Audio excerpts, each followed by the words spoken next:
Hal anu mistis kadang teu bisa leupas tina kahirupan sapopoe.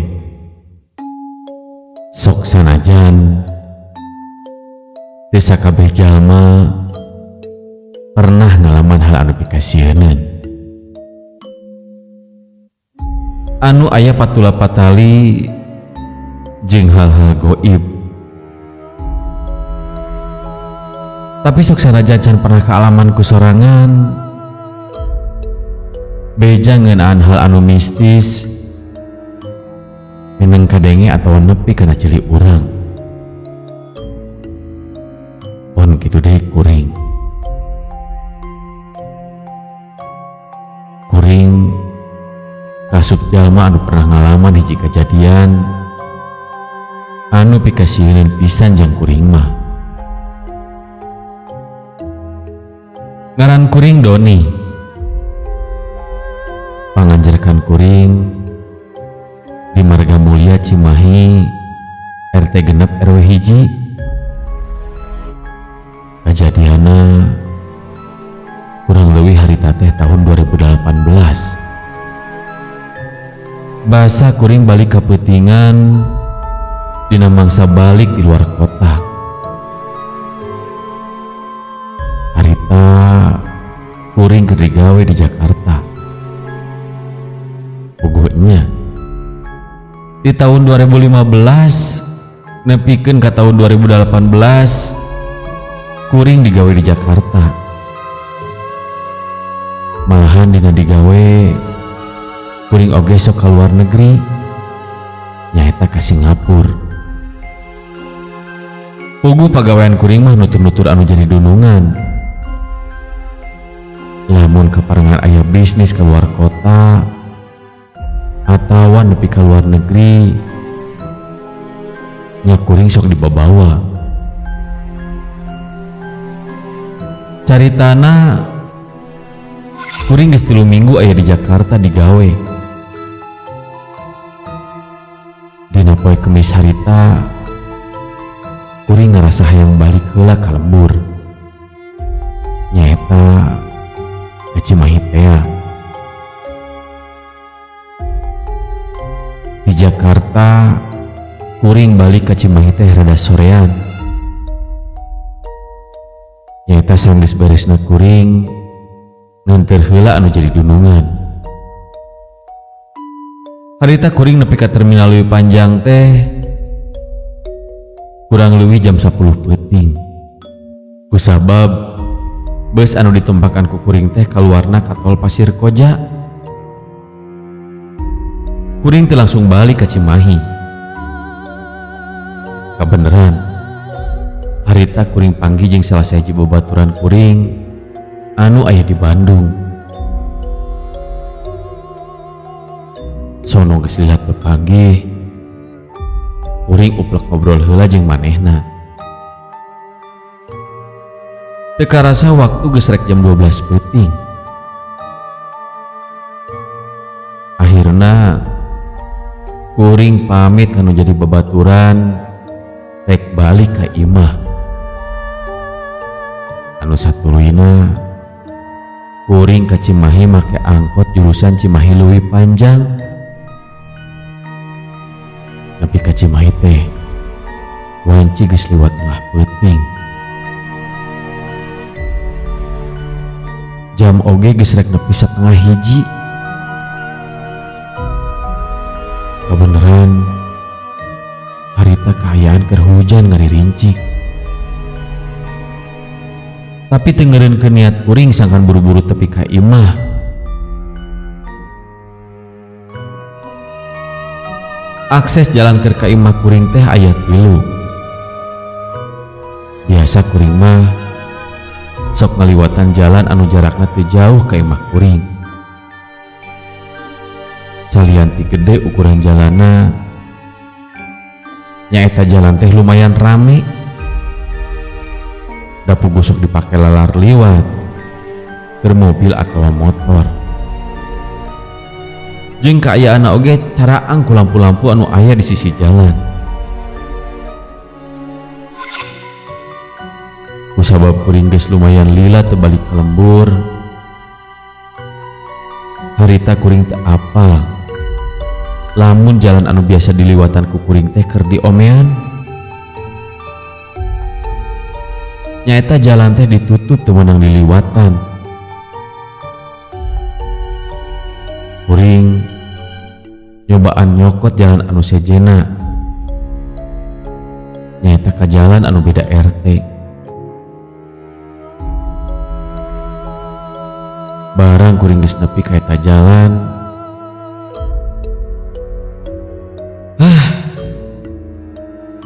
sing horeng sarua jalan anu hijina DG ditutup. Kusabab sarua keur diomean cenah proyek pemerintah. Harita kuring rada bingung. Rek balik deui ka Bandung, ngadon mondok di babaturan, geus kagok ngebejaan kanu di imah, yen kuring rek balik. Kajaba harita hujan ngaririncik eureun-eureun. Daek teh daek, kuring kudu ngaliwatan hiji-hijina deui jalan anu bisa dipake jang balik ka imah. Nyaeta jalan anu kasebut jalan anyar, tapi jarang diliwatan ku jalma, pemudai peuting-peuting. Kabeneran, di sabelahan lembur kuring teh aya hiji area kuburan. Nyaeta pemakaman Raga Sirna.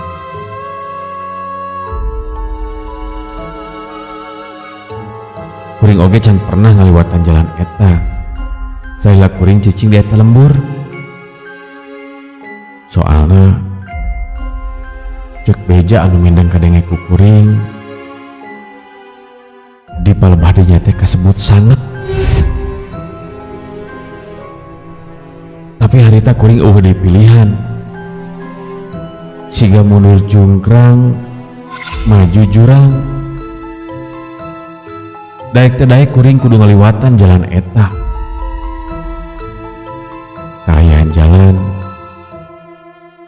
teu gede teuing. Ukur bisa diliwatan kudu leumpang hungkul. Ya akhirna kuring oge maksakeun maneh balik ka imah ngaliwatan jalan eta. Jalan eta teh ayana di palebah handap area kuburan. Di sabulahna jalan aya walungan. Nyaeta katelahna walungan Ciloa. Singket carita, kuring akhirna mah ngaliwatan jalan eta. Kusabab baju geus mimiti rada baseuh kulantaran hujan anu ngaririncik. Nya kuring lumpang rada ngagedik. Bari dina leungeun kencak katuhur rebo ku babawaan. Maklum geus di luar kota. Sok hayang babawaan jang boroeun anu di imah.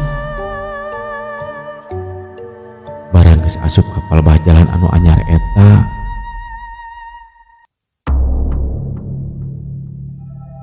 katempo ku kuring eta kaayaan jalan teh meuni poek. Da puguh can aya lampu penerangan jalan. Jalanna mah lempeng tepungkal pengkol. Jadi tungtungna jalan teh bisa ketempo ku kuring. Ngan dibere kaayaan poe kitu mah hate teh asa murengkeud. Sok komo di saluhureun jalan palebah kenca nyaeta area kuburan. Atuh di palebah katuhuna walungan. Matak nambah pika keungeun kusabab harita kebeneran malam Jumaah. Tapi kuring harita eueuh deui pilihan. Nya ngawanikeun maneh nuluykeun leumpang ka palebah jalan eta. Ai di eta walungan kadenge jelas ku kuring. Ditambah suara gaang jeung jangkrik patembalan. Dina leumpangna kuring rada gancang. Kusabab harita kuring hayang buru-buru nepi. Geus satengah jalan kuring leumpang ngaliwatan jalan eta teh. Lampu anu aya di imah-imah masih keneh jauh ka tempona. Kaayaan karasa pisan sepina. Boro-boro ti peuting. Di barang oge langka aya jalma anu ngaliwat kadinya.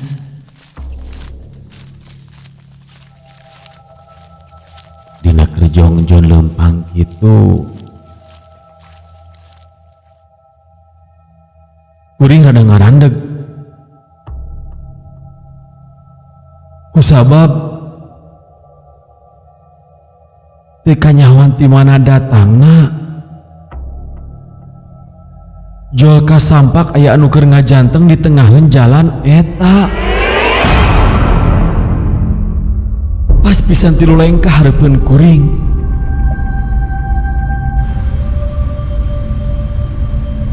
Kuring teu bisa nyidikeun eta anu keur ngajanteng teh. Kusabab memang keayaan harita poek pisan. Dadegana masih hiji aki-aki anu bongkok. Posisina manehna nyenghareup ka palebah area kuburan. Nu jadi aneh keur kuring. Dati mana datangna jeung iraha manehna ngajanteng di palebah dinya. Kusabab basa kuring keur leumpang teu kasampak aya nanaon. Dapuku jalan teh lempeng. Jadi lamun aya jalma anu ngaliwat di tungtung jalan anu lain, kuring pasti apal. Kabingung pacampur jeung kurasa kasieun. Rek nuluykeun leumpang, kuring kahalangan. Rek balik deui. Geus lumayan jauh kuring ngaliwat eta jalan. Nya akhirna kuring lalawuna nuluykeun lengkah. Harita anu jadi kahariwang kuring nya eta jalan anu sakitu leutikna ukur mahi keur saurangeun jalma. Pamikir kuring rek bisa ngaliwat kumaha. Dina hate kasieun kuring. Sok sieun manehna ngadupak kuring. Di mana kuring aya palebah gigireun manehna. Kusabab bukangan kuring geus puguh walungan. Sok sieun kuring ti gujubar ka walungan. Bari hate pinu kurasa kasieun. Lah haula wala ku kuring ditaragal ngaliwatan jalma anu keur ngajantang eta. Bari ngawanikeun maneh kuring ngaliwat bari rada nyangigir. Bari teu poho uluk salam. Bari nyebut punten ka manehna. Assalamualaikum. Punten, ngiring ngalangkung. Dipuntenan siga kitu ku kuring. Manehna teu nembalan. Ya kuring nuluykeun lengkah lalaunan. Dan tekung silila katempo ku juru panon. Manehna usik ing hareup ka palebah kuring. siga anu rek nempokeun wujudna. Tapi harita kuring teu daek nempok kepala bah manehna. Panon kuring jongjon nempok ke hareup jalan. Dina kerkayaan gitu jol kadenge ku kuring aya sora anu pikasieun. Sora anu jarang kadenge ku kuring.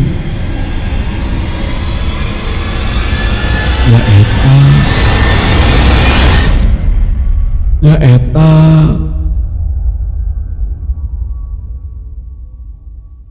siga sora mau anu keur ngagerem.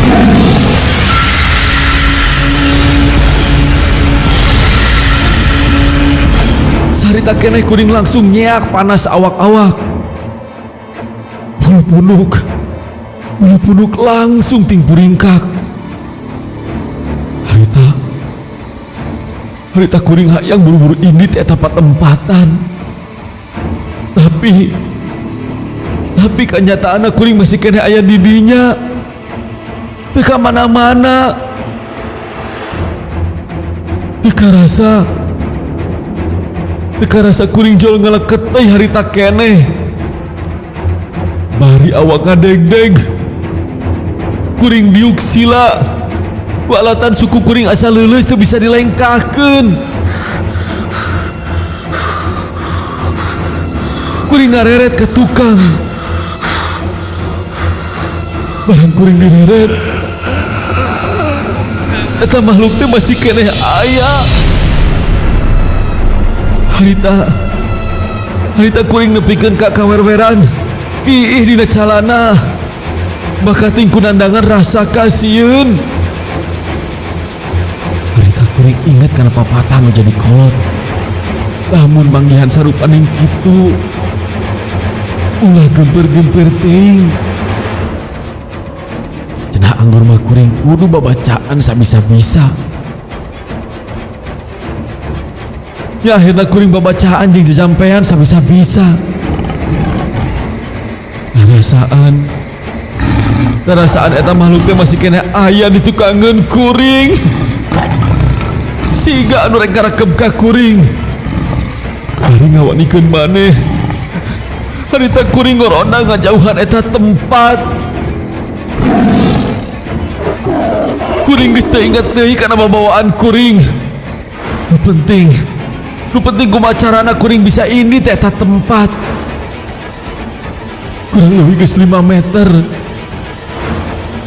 Kuring geus teu hayang deui ngareret ka tukang.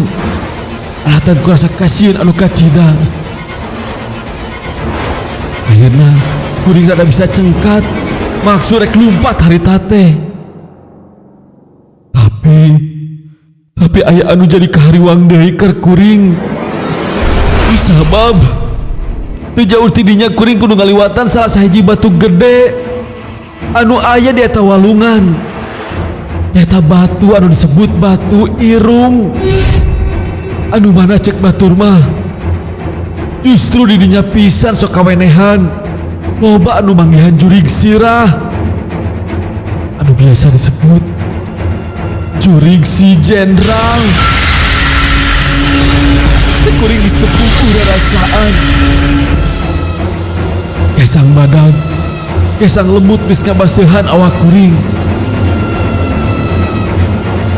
Dina keur kaayaan kitu kuring diruaskeun deui aya anu ngagayabag saluhureun kuring.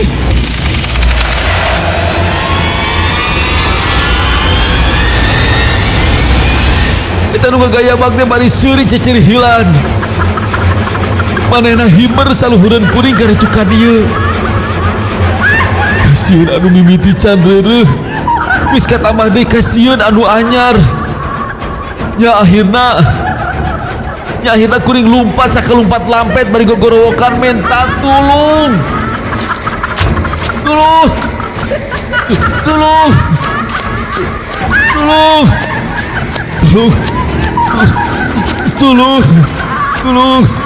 Kuring geus teu noleh deui kana kaayaan. Aduh aya dina pikiran kuring hayang buru-buru nepi ka imah. Bari jeung renghap ranjung, kuring tiba baranting lumpat. Anu akhirna kuring oge nepi ka ieu mah. Barang brai panto di muka. Kuring geus teu inget deui kana nanaon. Cek beja anu jadi kulawarga kuring. Barang kuring nepi, kuring langsung kapayahan teu inget di bumi alam.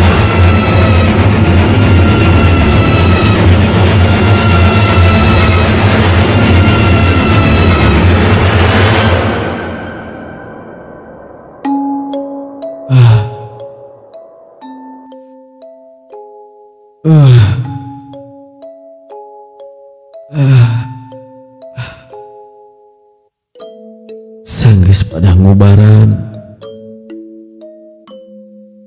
kusakabeh nu jadi dulur nu aya di dinya. Kuring nyaritakeun kejadian anu kaalaman ku kuring harita. Malahan kuring oge nyaritakeun sakabeh barang babawaan kuring anu ditinggalkeun di jalan eta.